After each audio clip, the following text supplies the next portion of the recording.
So'z mulkining sultoni Hazrat Alisher Navoiy ijodi qanchalik ulkan bo'lsa, u qoldirgan boy meros atrofida olib borilgan tadqiqotlarning ham hisobi yo'q.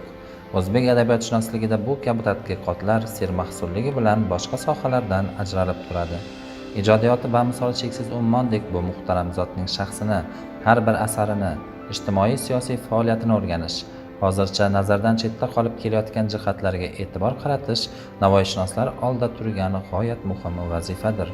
Shuning uchun ham Hazrat Navoiy tavallud kuni munosabati bilan Navoiyxonlik kechalari, uchrashuvlar va konferensiyalar tashkil etilmoqda. O'zbekiston Respublikasi Fanlar akademiyasi, O'zbek tili, adabiyot va folklor instituti, O'zbekiston Yozuvchilar uyushmasi hamda Alisher Navoiy nomidagi Davlat adabiyot muzeyi hamkorligida ulug' mutafakkir Alisher Navoiy adabiy va ilmiy merosini o'rganish masalalariga bag'ishlangan xalqaro konferensiya tashkil etildi.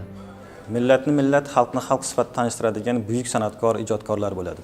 Navoiy mana shularning sarxayli, quyoshi desak agar mubolag'a bo'lmaydi. Navoiy ijodini o'rganishga qiziqish shoir hayot bo'lgan davrlardan boshlangan. Umuman navoiyshunosi 20-asr boshlarida tetapoya bo'lib, o'z qadamini rostlagan bo'lsa, bugunga kelib turli soha va turli jabhalarni o'z ichiga qamrab olgan muayyan bir fan yo'nalishiga, navoiyshunoslik degan bir fan yo'nalishiga asos solindi va o'zining taraqqiyot bosqichlarini bosib o'tdi deyish mumkin. Biz xabarimiz borki, 2021-yilda prezidentimizning Alisher Navoiy 580-ligi bilan bog'liq bo'lgan, tavalludini o'tkazish bilan bog'liq bo'lgan katta qarorlari amalga oshirildi. Bu bilan bog'liq bo'lgan juda ko'p ishlar qilindi.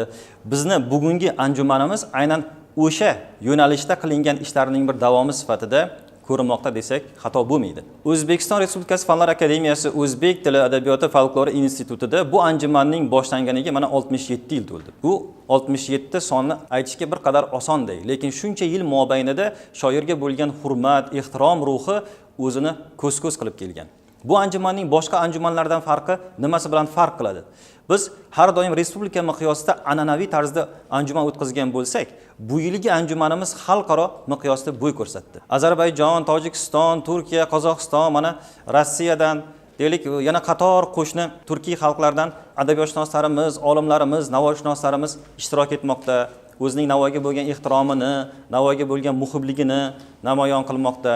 Bundan tashqari Alisher Navoiyning faoliyati bilan bog'liq bo'lgan hali fanga juda noaniq bo'lgan yoki oydinlik kiritilishi kerak bo'lgan Navoiyning Balxdagi faoliyati, Alisher Navoiy asarlarining obrazlar tizimi, poetik xususiyatlari va Alisher Navoiy shaxsiyati bu bizga bugungi jamiyatimizning Navoiyxoniga, shoiriga, ijodkoriga yoki Navoiy muhibiga nimalar beradi? Nima ahamiyati bor? Mana shular xususida ma'ruzalar qilinadi. Bu ma'ruzalar turli tezis shakllarida fikrlarni o'rtaga tashlaydi.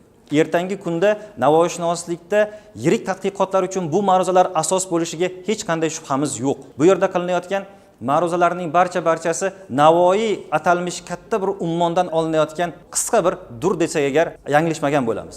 Bu durning yarqirashi, bu durning yana keng miqyosda bo'y ko'rsatishi, o'zini ko'z-ko'z qilishi albatta yetilib kelayotgan, asta-sekinlik bilan bo'y ko'rsatib kelayotgan navoiyshunoslarimizga, yosh tadqiqotchilarimizga bog'liq. Anjumanga taqdim etilgan ma'ruzalarning mavzulari rang-barang bo'lib, ularda navoiyshunoslikdagi yangi qarashlar, Navoiy asarlarini adabiyotshunoslik va tilshunoslik nuqtai nazaridan ilmiy tadqiq etish, Navoiyning tarjimashunoslikka qo'shgan ulkan hissasi va boshqa masalalar muhokama qilindi.